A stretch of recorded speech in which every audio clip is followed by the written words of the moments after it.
Buongiorno cari amici, benvenuti anche oggi nel canale del vostro Marietto Veneziano. Da come avete visto dalla mascherina, oggi parleremo del Dante come è stato addestrato.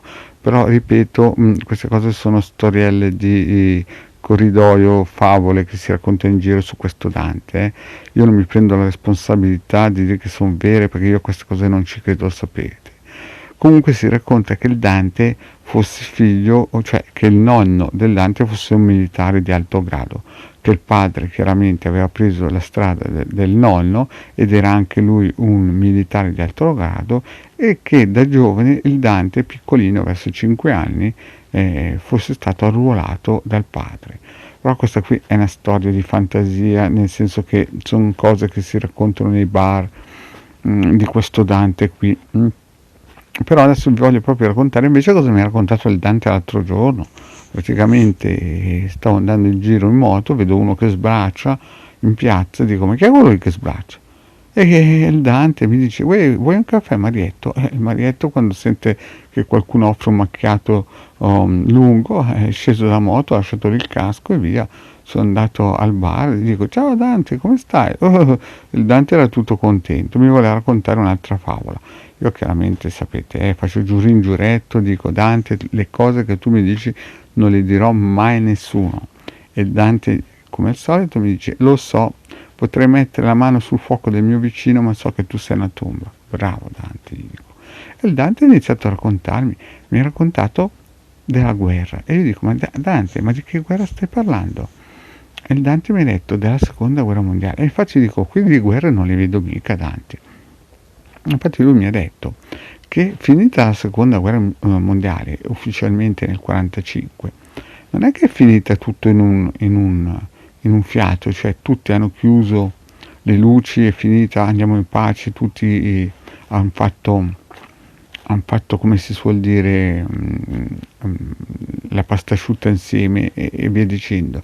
Mi ha detto il Dante che finita la seconda guerra mondiale ufficialmente si è costruita, c'era un'altra guerra sotterranea che la gente non vedeva, ovvero la vedevano solamente quei balilla che erano tornati dai campi di concentramento in Russia e via dicendo, e quelli che avevano preso il potere, perché mi raccontava il Dante, ma io questa cosa non ci credo, sapete, che praticamente quando sono tornati questi balilla che erano andati a combattere, si sono trovati praticamente questi che venivano definiti partigiani e bisogna, mi ha detto il Dante, bisogna fare un distinguo, che c'erano i partigiani veri e poi quelli che nella realtà non avevano né voluto combattere né con uno né con altro, che erano criminali, che finita la guerra si erano nascosti e avevano preso il ruolo di partigiano e che quindi per posti di lavoro o quant'altro si facevano chiamare partigiani e parteggiavano chiaramente per la parte vincitrice.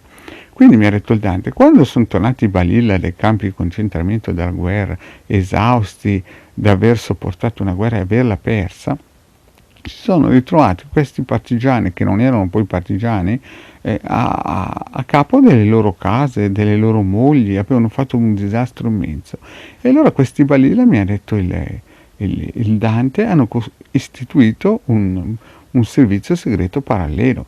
Praticamente in Italia, nella Mamma, mi ha detto, c'erano due strutture, quella chiaramente istituita dagli alleati, presieduta dalla CIA, che ai tempi aveva un altro nome, e quella presieduta dai Balilla, che chiaramente erano arrabbiatissimi perché avevano perso la guerra, non tanto perché erano più deboli, ma perché erano stati traditi da quelli che si definivano italiani e quant'altro, no?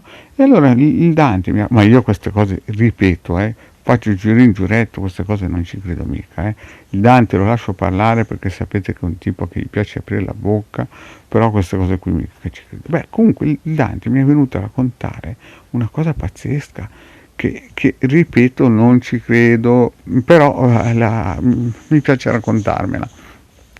Mi ha raccontato che praticamente cosa è successo? È successo che quando sono tornati, insomma, si sono riorganizzati e hanno costruito questi gruppi paramilitari segreti. E il suo babbo, che nessuno ha mai visto e nessuno sa, era praticamente un generale di questo gruppo paramilitare ed era anche un militare a tutti gli effetti dello Stato italiano, no? E praticamente aveva istituito questo gruppo e anche per non dire altro era anche un Vatusso rosso, quindi oltre che era un graduato di, insomma, stimato, era anche un tipo che insomma sapeva comandare i geni e anche i geni altissimi. E cosa è successo? È successo che insomma si dava da fare suo babbo per cercare di ripulire un po' questa situazione indegna. E a un certo punto il Dante è stato lasciato in custodia a una famiglia, no? Praticamente è stato non abbandonato ma parcheggiato una famiglia.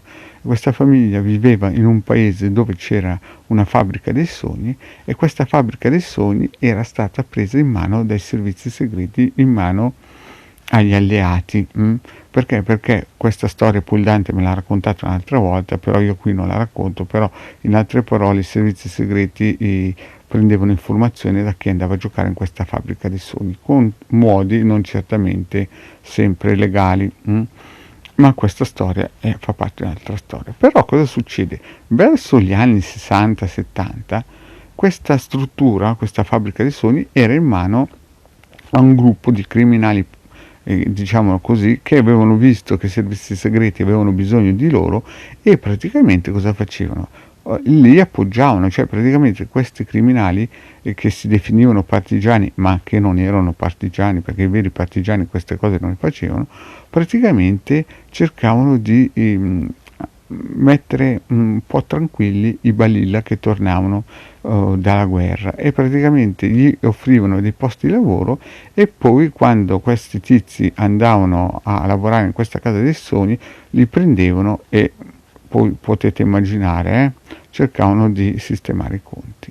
E qua inizia la storia del Dante, perché praticamente il Dante mi ha raccontato che a un certo punto giù in queste caldaie di questa fabbrica dei sogni c'era un tipo, io adesso dico il nome fantasia perché non mi ricordo neanche più il nome che mi ha detto il Dante, lo chiameremo Granelli, Granelli, nome fantasia, quindi se qualcuno si chiama Granelli non mi venga a dire qualcosa perché è un nome fantasia. Morale della favola, il Dante mi dice che sto Granelli era il preposto a sistemare quando arrivavano i balilla che cercavano posto di lavoro.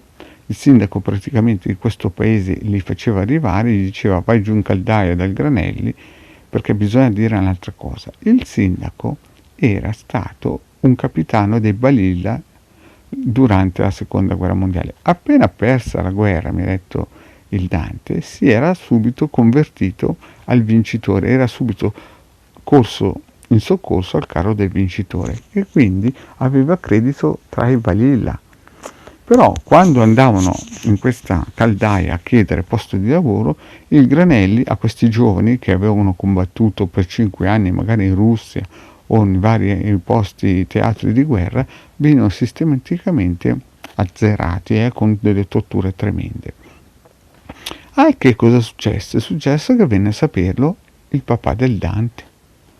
E il papà del Dante aveva una fama che dicevano che quando passava lui era come se passava una muta di 50 lupi affamati.